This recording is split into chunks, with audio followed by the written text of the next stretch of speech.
Hello, and welcome to the Say It Out Loud podcast. I am your host, Christine Daynard, and the goal of this podcast is to encourage you to live your best and most authentic life by digging deeper and finding connection through vulnerability. I believe we have been taught that vulnerability is a weakness, when in fact it is our superpower. In this space, I will share personal stories and conversations with others so you can be empowered by their strength and inspired to take action in your own life. Thank you so much for being here. Now let's get started. Well, welcome back to the Say It Out Loud podcast. I am excited to be having an international conversation today with Sadie Smith.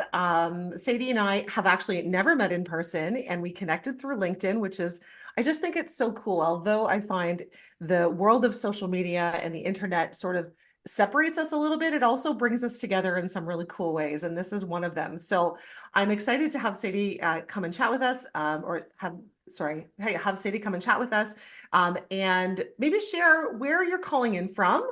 And Sadie, if you want to tell our listeners, what it is and why you chose to come and chat with me today, and a little bit about you, I'd love to hear about you. Yeah, I'm Sadie, and my pronouns are they, them. I currently live in Berlin, Germany, but I come from Southern Ontario and still have lots of roots there. And when I came across your podcast about just like brave, authentic stories about people, it really inspired me to share kind of how I've come really full circle in terms of my interactions with music, which is something I'm super deeply passionate about, and how life can take us in really strange and beautiful directions that we never thought we would go if we're just open to different possibilities. I love that because life is so unexpected anyway. You know, Yeah. it's funny how we tend to kind of try to force things a lot of the time, and we face a lot of that resistance. And as soon as we sort of let go and allow the flow to happen, it's incredible what allows to come, right? What comes to us and what we can move through. So thank you so much for being here, Sadie. I'm happy to have you here to chat. And your energy is so wonderful. I just have to say, I love having in-person conversations because the energy you can feel between people there's nothing quite like it. And so Mm. sometimes I find in Zoom, it's a little harder to connect, but I have not found that with you. And we've just been talking for a few minutes before hitting the record button. So I'm so grateful to have you here. And I can't wait for people and me to get to know you a little bit more. So I know that music is a big part of what you do in the world, but do you want to maybe just give us a little idea, sort of like how you got interested in music in the first place, and sort of maybe how things shifted for you and what came up that kind of took you in a different direction?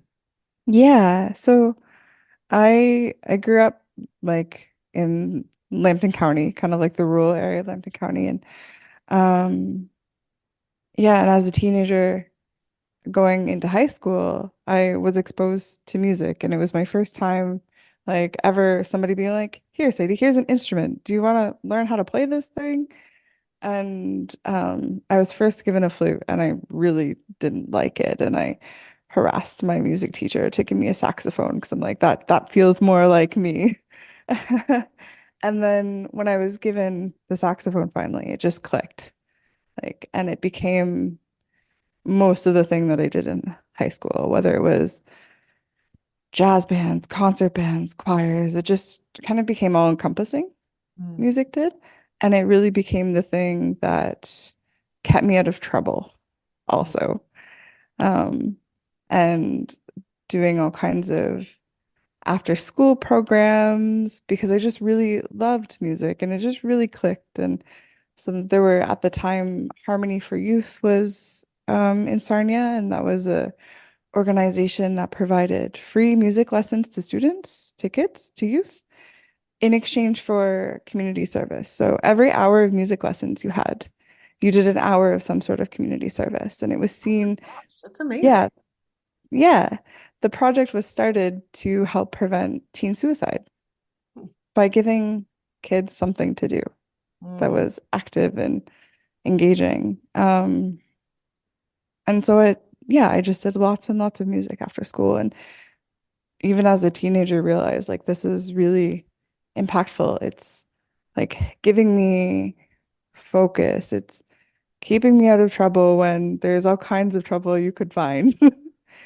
Especially Um, when you're a rural kid, right? Especially when you're not living in the city, you're rural and there's lots of trouble to get into. yeah, because there's so much less options. Yeah. So this became a really beautiful option for me. And I started to get pretty good pretty fast because I spent so much time doing it and would go to the local music store and like work for the local music store in exchange for lessons so that I could like learn more of like a classical style of being trained. And through this, it led me to wanting to go to university for music therapy. Wow. Yeah. So let me just stop you right there for a quick second. So when it comes to music, did you just learn different, different genres of music? Was there a favorite kind of genre that you have? Where was your heart leading you when it came to music and how you contributed to that? I just loved playing. Mm. And I loved the communities that I was in, like being one of the band nerds, the music nerds at school. Like it kind of gave like a sense of belonging, a sense of community, a sense of, oh, we're doing this thing. And also through Harmony, we got lots of opportunities to go um, compete in different competitions. Like we went to New York for a music competition as a jazz band and as a choir, and we were on, I think it was Regis and Kelly at that point, because they actually heard what we were doing and donated a whole bunch of instruments to our little organization. And we ended up being in a competition in Disney World for music, and it just created like this beautiful sense of belonging and community for me as a teenager. So it didn't really matter like what the genre was, it was just engaging in it. Yeah, well, and what an opportunity too, because I think it's so easy for us, like especially in the world, to get sort of siloed into one thing, right? Everyone's kind of like trying to funnel us into this one thing, but to be open to wherever that could take you and just that feeling of belonging and enjoying yourself was enough, right? Yeah. I love that. Yeah, and that's what made me feel like this is a really powerful thing. And then, had to do the what do I go to university for? And looking at all the different programs and found that like music therapy was a thing. And I was like, well, this sounds cool. That's Let's amazing. do Yeah. this. Like I didn't know music therapy was a thing. I mean, I think I've known of some people who use music in their therapy, but I didn't realize it was something you could go to school for. So please talk to us about that. Tell us, what was the program about and how did you find your way through it? Yeah, so in Canada at this point in time, it was like 2006, I think I was applying for school, university. There were only 12 programs in Canada that did music therapy. I think there might be 10 or 11 now. Like it's a small kind of profession, I guess, in some senses, because you are trained as a professional musician, usually from the Western classical sense, and then you're also trained as a therapist. So for me to go to school for music therapy, I had to apply and audition for schools of music. So like I think I applied to the University of Windsor, the University of Laurier, and maybe Toronto, I think, were the Wow. schools. Yeah. And so you audition first as a musician. And then in most of the schools, Windsor, the University of Windsor was the exception, and that's why I went there, is you would study 2 years of classical music first as a musician. And then in the third year, you would apply to do like the last 2 years as a music therapy student and do like the therapeutic courses. But at the University of Windsor, they trained you from year one as a musician and as a therapist at the same time. Wow. Cool. Yeah. Amazing. Yeah. Do they still offer that program in Windsor? No, unfortunately, they don't. That's too bad. That sounds amazing. Yeah. Like, what a great way to combine. So, like, maybe even talk to us about, why music and therapy go so well together. What is the connection there that makes music and therapy so healing and helpful for people? It's a universal language. It's a way of expressing ourselves when we don't have words. And our brain likes to think like from the left side to the right side. like cross hemispherically, music can engage our brains laterally. So it can engage parts of our brains at the same time that we can't necessarily engage when we're just talking, for Mhm. example. Yeah, because feelings can be really hard to describe, right? Yeah. And it can also be used to engage with like long-term memories that are stored. It can be used to engage with all of our senses. Because if we hear something, it can bring back like, or a piece of music, we can listen to it and be like, oh, I have this very distinct memory of being at somebody's home and like can still smell the kitchen and like all of these things. Mm. Can use music as a tool to retrain our bodies on like how to walk, how to increase growth and fine motor skills based off of like the rhythms and things that we use. Well, that's very cool. It's very neat how the two come together. Yeah. And music therapy can be receptive, so you receive the music, or it can be active, where you actively engage in creating music in some way or another, whether it's an instrument, writing a song, something where you're actually engaged in the creation process. I love it. I love this so much. So I know that there's a few stages to your story and like how you come to, full circle to doing this, but you were in school, so you were Mhm. in study, and there were, by the sounds of it, a few things that kind of sort of like halted your studies maybe for a little while or had you putting the pause button on. What was going on in your life at that time that you were in school? Yeah, in my first semester of my first year of my program, I was in a car accident Mm. and my I had a significant head injury that took me out of school for a year to recover. And the school knew this and they're like, "Yep, we'll let you come back into the program, like no problem." Like because I was in off the first audition and all of these things. So then I take a year off to heal and recover, but the injuries were still pretty significant, which meant that I really couldn't play my instrument because it's a saxophone and it sits around your neck and all of these things. So when I went returned in the following fall, there had been changes in who was directing the School of Music. And the person who was there the year before had moved on to a different school. Mm. And there was kind of like an interim director. And they were like, well, we have to make you audition and all of these things to get back into the program. And because I had taken so much time off because of the nature of my injuries, I actually couldn't get back into the program based off an audition Mm. because it had been a year. But through negotiation with the School of Music, I was able to actually stay and keep music therapy as a minor. So that meant that I got to take all of the theoretical courses. The Mm. only difference that it really made in terms of which degree I got was that I didn't do like the professional music training courses anymore. And I didn't do the music therapy like placement or like the practicum. And I had switched over to social work. So still like an allied profession. Yeah, Um, so connected, but allowed you to focus where your brain could focus better at that time. yeah. Is that basically what I'm hearing? Yeah, because I just didn't have like the injuries were still too significant to stay in the School of Music full time and like learn to be a musician full time because of like physical trauma, emotional trauma, like all of that. Yeah. But the advocacy that occurred between the School of Music and the School of Social Work to let me stay in like the core courses was like I'm still so grateful that that was able to take place. Yeah. Amazing. Like it wasn't the path that you had chosen, but it still aligned for you in a lot of ways. Yeah, Mm. it was like the closest we could get at that point in time, basically. And after that happened, like because of the physical trauma, the emotional trauma, it still was hard to play my saxophone because I would pick it up and be like, oh, I'm just not as good as I used to be. And that like that mentality was there for a really long time of like, oh, like all of these things. And so I would, for like the next 10 years or so, I'd like pick up my saxophone every now and again and like tinker with it, but just feel like, ah, I'm just not what I used to be.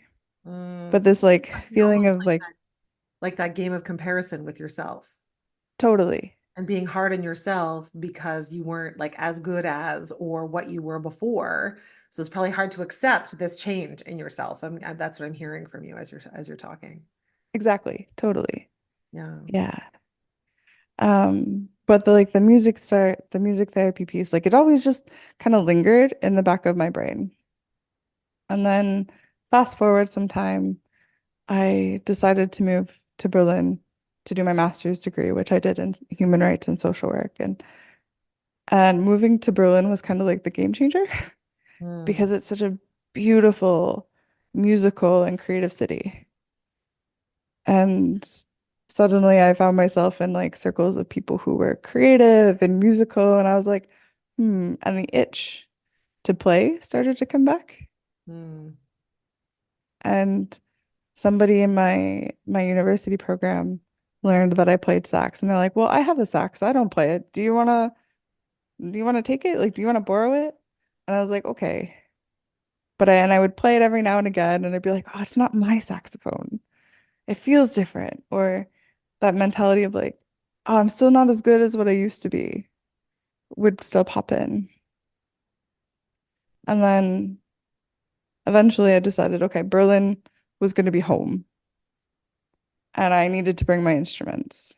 If Berlin was going to be home, it was time for the saxophones to move because they had stayed in Canada. I know this life of moving places and not bringing everything that you own, right? It's like, let me go test it out for a little while and see if this is for me. And so you're like leaving half of your life where you were and taking some of it with you. Yeah. Love this. Yeah. So then it was like, okay, it's time for the horns to move because well, I now have three, but I had two at the time. And we we moved them and it was a crazy day through the airport, but eventually we got my saxophones here. And then I started to rebuild the relationship to them. Hmm. And it started with I printed out like a calendar, like a 30-day calendar, and I'd play every day. And like for me at that point in time, playing would mean if I put on my mouthpiece and my reed and I made a note, that was enough to set the bar really, really, really, really, really low so that I could feel like I did it. And Hmm. I did this for about a year. And I had the mentality of I'm not going to read sheet music because I was trained in the classical way where you primarily rely on the sheet music and read the notes. And like, I'm not going to use sheet music. I'm going to do it by ear and I'm not going to do classical. I'm going to do whatever I want and just started to learn to play for myself. Oh, I love this so much. Like you literally flipped the script for yourself.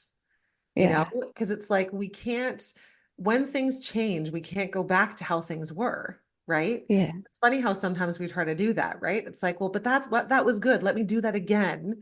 And it doesn't ever work the same way twice, right?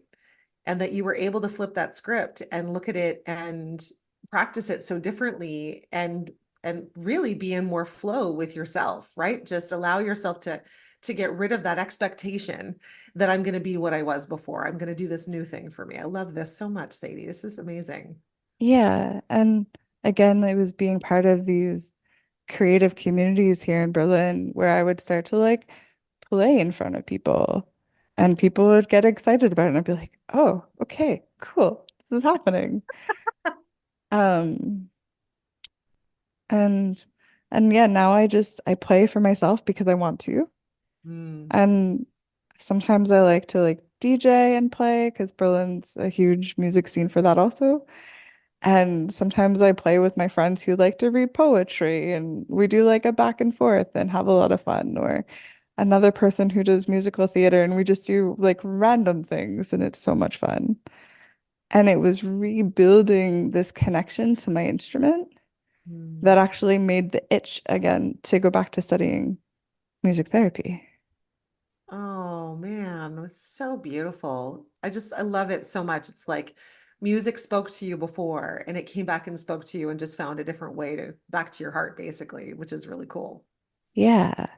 And through this period, I've also done lots of like therapy and things like that. And I found that the more that I worked on like healing myself, like the more that music came back also. Mm. Amazing how that happens, isn't it? Absolutely.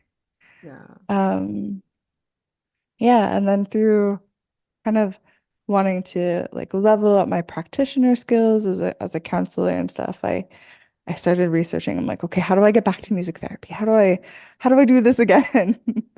And I have started 2 years ago, I think I've started studying the Bonnie method of guided imagery in music, which is a standalone type of music psychotherapy.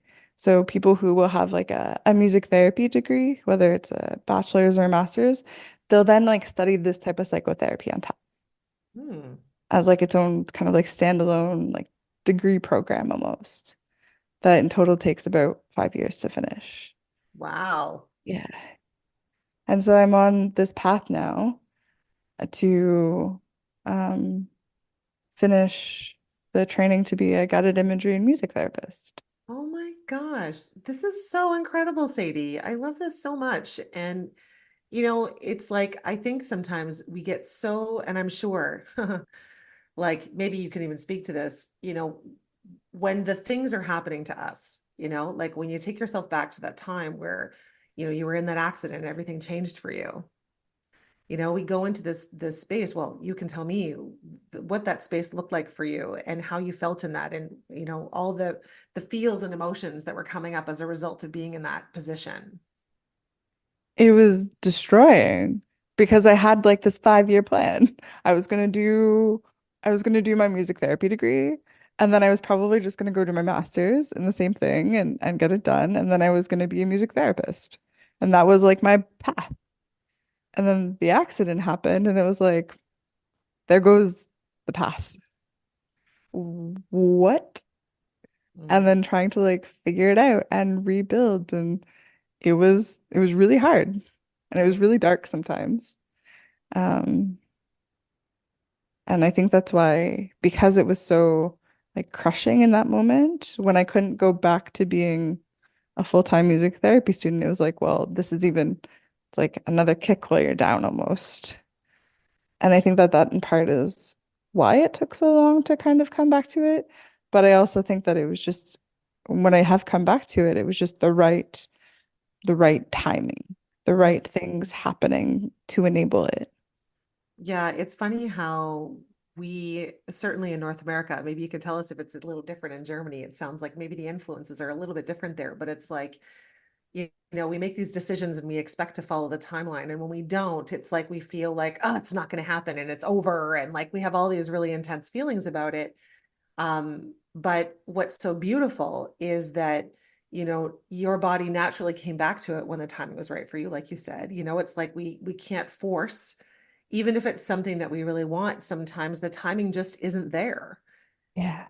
And that you had to be patient and come back to it when the timing felt right. And it sounds like it was a very intuitive path that led you back. Like Yeah.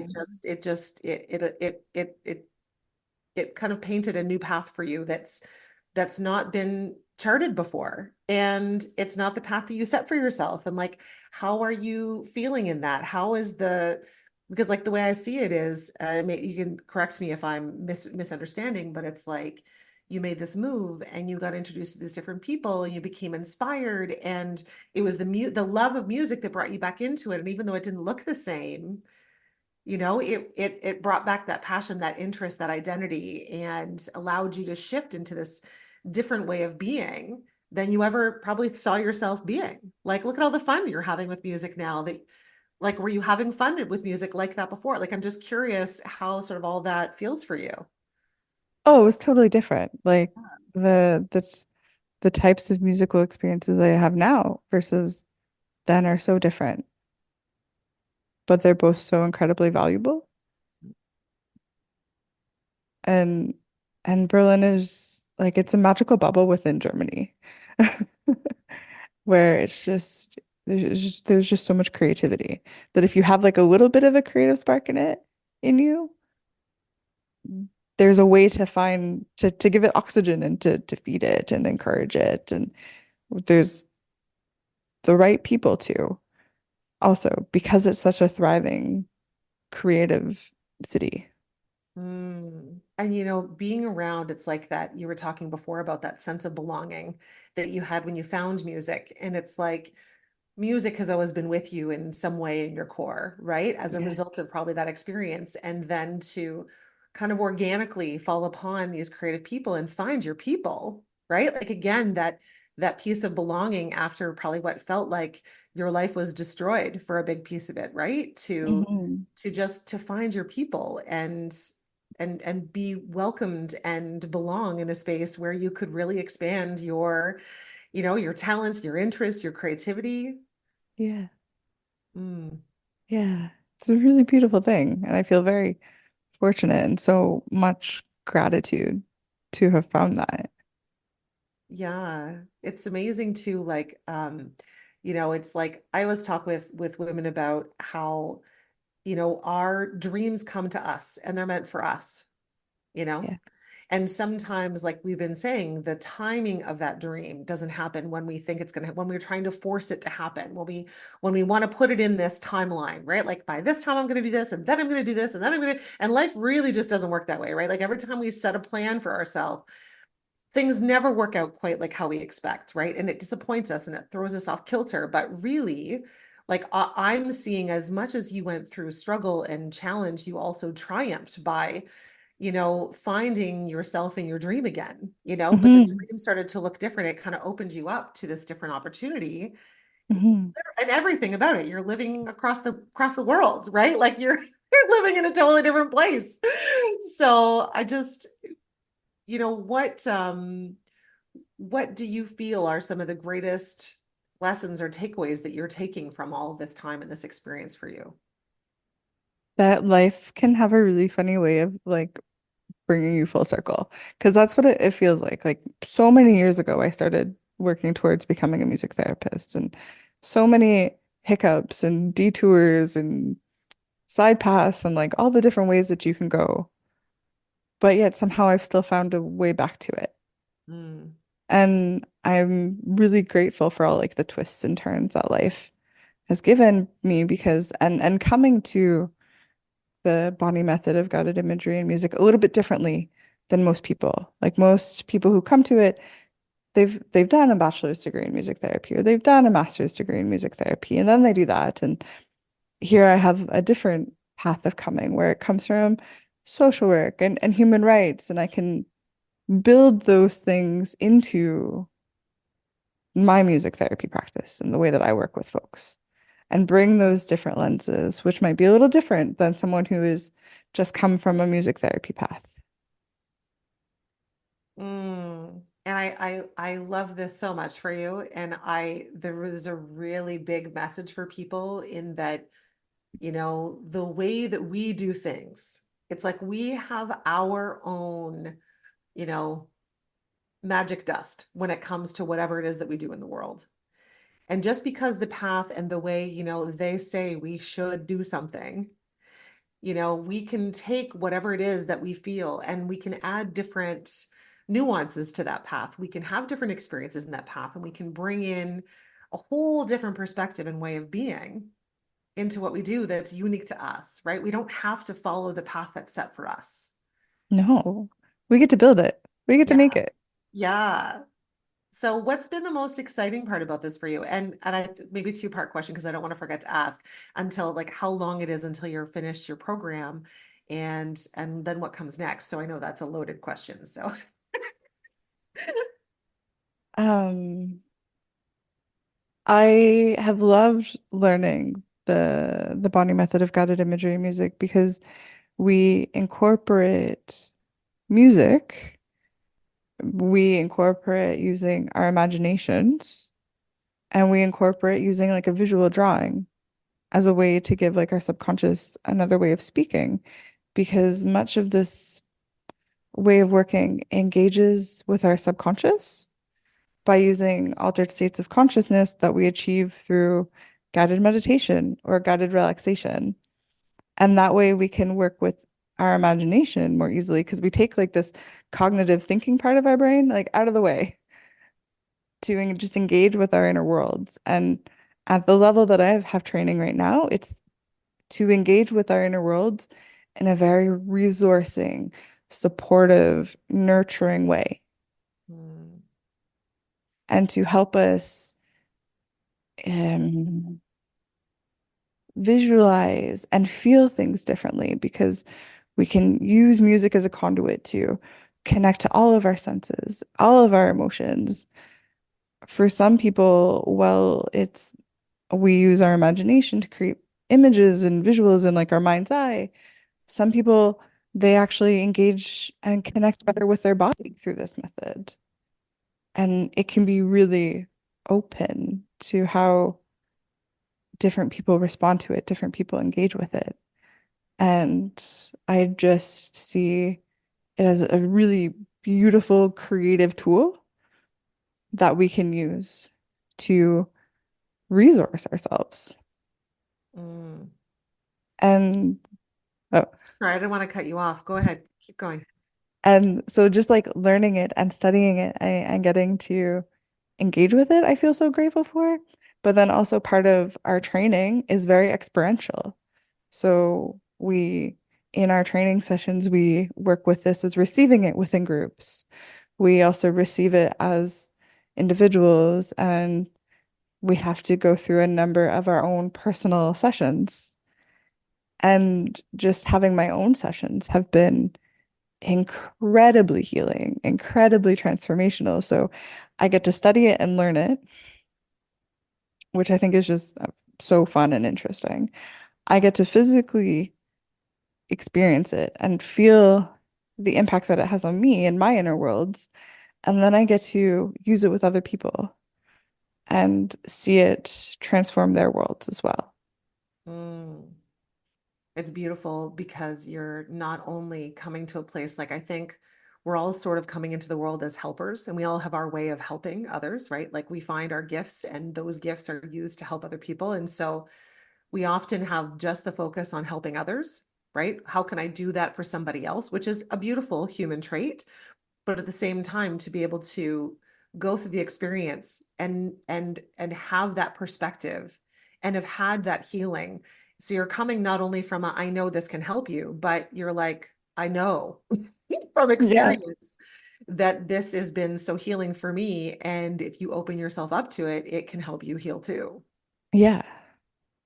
And, I love this too in the fact that, certainly here in North America, everyone lives sort of on that surface layer, right? Everything is just on that top layer.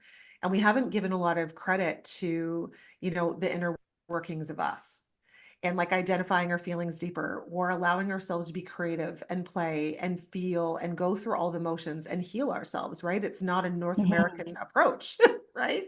Certainly not these like out of mind experiences, like we talked about meditation, different ways to explore, relaxing our nervous system, like all kinds of ways. We're just, in North America, people are just starting to hear about and starting to take part in some of these things. And which is such a beautiful, I just love how you spoke to how you're really enjoying this and the aspects are that you're pulling all of those pieces together.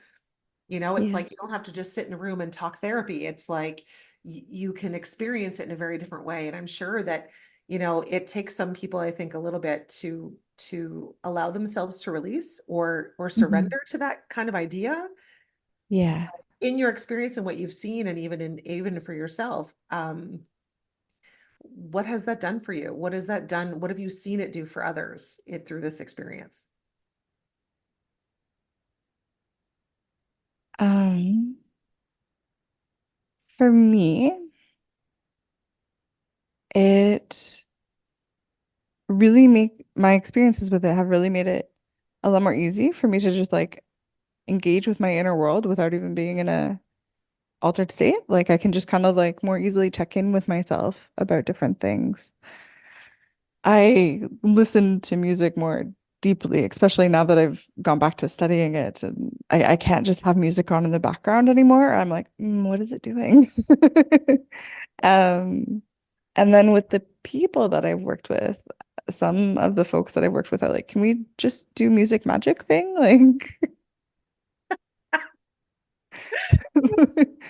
And it does take a bit of trust in with some people when they're experiencing it because it's not something most people have heard of. Mm. Most people don't actually get to engage with people who are trained in music therapy because there's not so many people, but then you mostly find them in more of like an institutional setting also. So not a lot of people have engaged with music therapy or therapists of whatever type. And a lot of people just have to like build trust, or maybe they haven't had so much experiencing in working with their imagination, especially as an adult, or like actually releasing into the music and just like trusting the music because the music is actually considered the second therapist in the room Mm. because of its ability to be such a conduit. Mhm.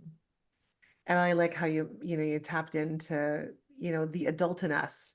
We've been sort of, I would say we've been conditioned to listen less to our curiosity and our intuition and what feels right for us and to play and have fun. And we're just so focused on growing up and doing the thing and getting the job and like, having those accolades instead of like who we are, how we feel, what energy do we have in a day? How are we living our lives? Yeah. How joyful are we? How much fun are we having? How fulfilled do we feel? Are we living our purpose? And we're Yeah. so many of us are missing the pieces that allow us to really enjoy life, right? Like we think that happiness is in the external stuff and it's not, Hmm. But our right? society and our cultures have taught us, done really good at making us believe that that is the way, where when we engage with play, when we engage with joy, when we engage with caring for one another, when we engage with caring for ourselves, like that's almost an act of rebellion It against literally, our yeah, systems.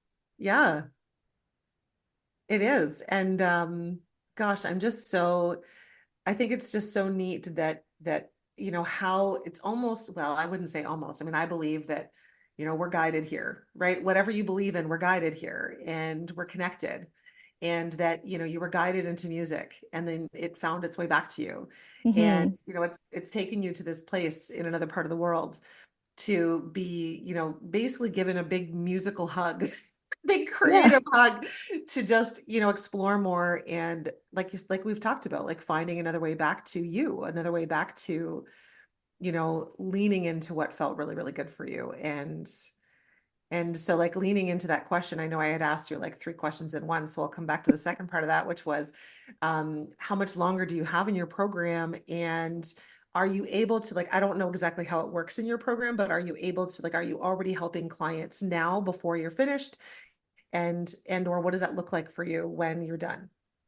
So I'm a level 2 trainee of the body method of guided imagery music. So that means I can already work with people. I work with folks right now with this method who are like generally mentally well that can differentiate between what is real and what is not. Because when we're engaging with our subconscious like that, if we already have trouble with that, it can become even harder.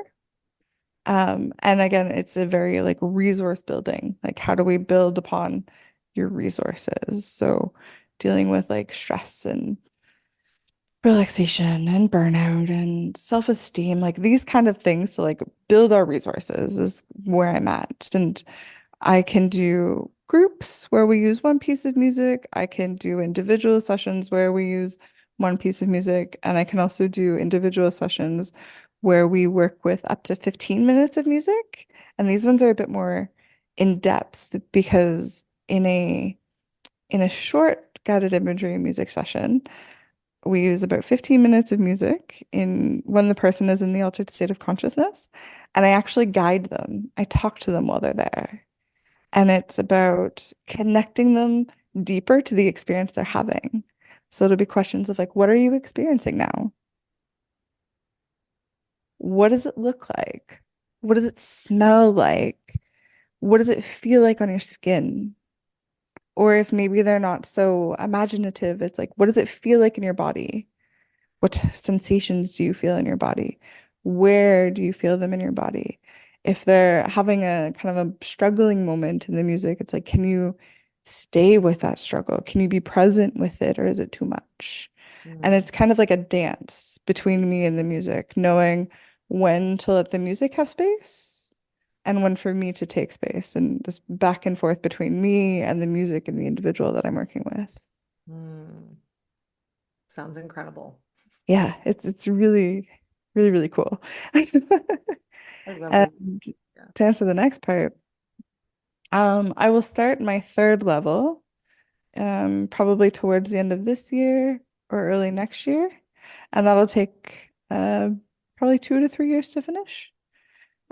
Because there there's like a standardized training in a way in which we're trained in this methodology, but there's only like a handful of people who have the qualifications to do the training.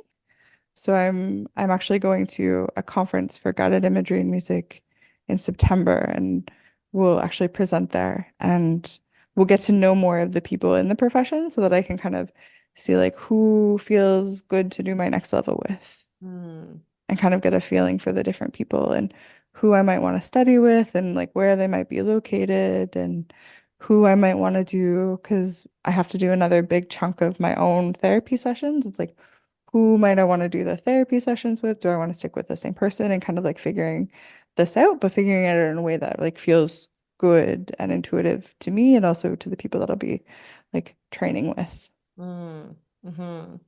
Well, and also just strengthen that intuitive ability within you so that you can then pass that along with your clients when you're working with them, right? Like Yeah.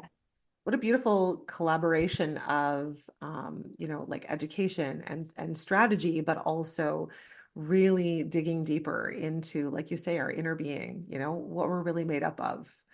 And it's such an exciting, I think it's so exciting. I think it's so unique and different. And I'm so proud of you. And I just, I Oh, would love thank for you. you to, like, as we become closer to wrapping up our chat, is, you know, we all face struggle in our life, right? Clearly, you have experienced struggle. And I know it's more than just this accident, there's been more happen for you.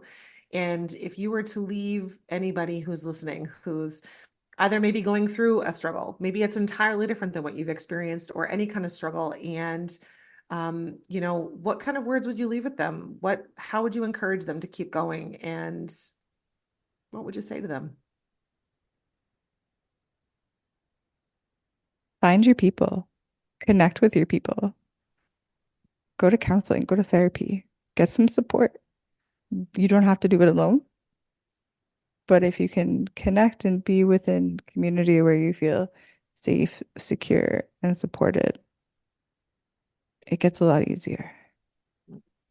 And that you can do it, that you have the wisdom, that you have the knowledge, that you have the skills to be able to move through the struggle that you're going through. And life won't look like what it did before, but who knows what beautiful things could come.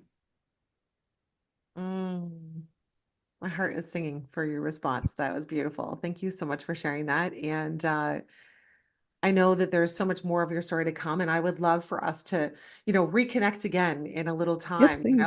like as you're making your way through this and as you're maybe in the field more and going through different experiences, sort of like how that comes full circle for you. And it's been so lovely to chat with you. And Same. I would love to ask you, you know, as people are listening and maybe they want to follow along with your journey and, maybe learn more about this or more about you, how can they find you? Where can they follow you? Tell people where they can find you. Yeah, so my website is crescendocounseling.com. Um, counseling with the two L's. And oh, I'm sorry for the sirens. I can't even hear them. Oh, great. Um, yeah, so crescendocounseling.com is my primary website where you can find all kinds of information about me and the work that I do. And I'm on LinkedIn for Sadie Smith and happy to have people connect there. And I also have a little bit of an Instagram, which is just at Crescendo Counseling. Awesome. And I'm sure, as you grow and build in this, work that you're doing, that may shift and change for you. You might be Yeah. in one place more than another place, and that's, that will evolve for you as you go. This has been so wonderful to chat with you. And I want to thank you for reaching out, and I'm just really proud of you for, leaning back in and sharing pieces of your story, because I find here in the Say It Out Loud space, this is what I try to do, is not even try, but I just want people to come and share their stories, because we've all been through hard things, Yeah. and we struggle to, we hold on so much to what we think we want, or what we think the way that it should be. And there's so much more available to us when we open our hearts and minds to something different. And that's what you've Yeah. done. And you're an example of that. So I just appreciate you, connecting, coming and chatting and sharing some of your story. And I wish you nothing but the best as you move forward. And naturally, I'm curious, just for fun, how long did it take you to learn German? And do you do you speak more German in Berlin or more English, or do you use the two sort of in tandem? German has been a very long process for me. Yeah. I'm dyslexic, so it's like an extra layer of spicy. Hmm. Um, but yeah, I can engage in normal everyday day stuff and like navigate the bureaucracy system, which is a special experience. Um, That's a Berlin mostly good way of putting speaks it. It's a special experience. I love that. Berlin mostly a lot of people speak English. It's very international and diverse, but the minute you kind of get out of Berlin, there's a bit of an expectation that you do speak German. And so it's been a long road, but it's gonna be a long journey, and that's okay because it's a learning German is a marathon, it's not a sprint. I've Um, heard this actually. I have a couple of friends that have moved to Germany, and like with their children, and their whole families are learning German at the same time, and it's quite a process. I mean, English I think is hard enough to learn, like if you think about all the theirs and how we spell things and the words that we put into language, but as an adult too, I'm sure it's harder to learn, right? Like I think the kids pick it up faster than we do as adults. yeah, for sure. Wow. But there's definitely things I like about German. There's none of this like silent letter thing. All of the letters that they say are the letters that are written in the word. It's so practical, right? Like who created the English language in the first place is what I want to know. Yeah, and then there's words that I need to look up and I'm like, "Oh, of course it is." And it's like so close to the English word because English is comes from German and a bunch of other places. So it's a process, it's a journey. I love it. And then my last question for you, and these are just more just for fun, but what's your favorite part about living in Germany or Berlin specifically? My Or favorite part. favorites? You can say more than one if you want. Really, it's the creative creative communities that I'm a part of. And at least in Berlin, there is this sense of you can be who you are in a way that I've never felt anywhere else. But I think that's also a unique experience to Berlin. Mhm. Um, and I love our summers because we're so much further north that like in the middle of June, like the sun sets at like 11 at night and it's back up by like 3:30 or 4. So if you have like a nice like night out or like you can just go outside and be outside for so long while it's just not very dark and that's actually really cool. Love that. And I love how you touched like on, yeah, there's so much about North America that is, I'm trying my piece at helping to shift it, but it's like we're so afraid to just be who we are. And Yeah. there's not a whole lot of acceptance to just show up as you are. Yeah. And I think it's a really unfortunate thing that has become a part of our culture in North America. And I hope that it's slowly in places shifting over time. But I can appreciate how it must feel to be in a place that is just more accepting of people being who they are. And like, Yeah. why are we so concerned about what other people are doing? Just stay in your lane and just who cares? You Yeah. know? Is it Just if treat each other with kindness, care, and respect, and like we'd have a great world. right? Well, I do believe you are bringing that to the world, not only through your lovely demeanor, which I can only imagine how incredible you will be for the clients that you work with, because you put people at ease. There's a very easy quality about speaking with you, and I imagine your clients will feel that. And Thank you. you're welcome. And I just want to thank you again for being here and chatting with me. I look forward to catching up in a little time, giving you a Yeah. little time to move past this next stretch and catching up with you and seeing where things go and where the adventure of life takes you. I think it'll be amazing for you.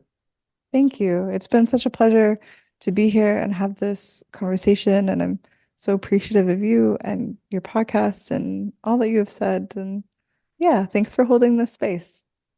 Absolutely. Thank you so much for being here, Sadie. We'll see you again. We'll see you again soon. And for our listeners, I hope that Sadie's story speaks to you in that, none of us really know what we're doing. And No. that, we just, when we follow our heart and follow what feels right, we find ourselves in some really cool corners. And, it's scary to do things that we don't know. And it's even scarier and harder, I think, when so many people around us are trying to tell us, what we should do and what the Mm. norm is, and to fall into that. But when you break outside of what the expectation is for yourself or of other people, that the world really is so much more for you. And when we expand ourselves into that, we open up and allow ourselves to use our gifts in a way that give back to the world in such a beautiful way when we're leaning into more of who we are. And I think that Sadie has really shown that to us today. So consider that when you're moving through life. Just take a step. Doesn't have to, you don't have to bite the whole elephant at once. Just take one bite at a time, and you'll find your way, just like Sadie.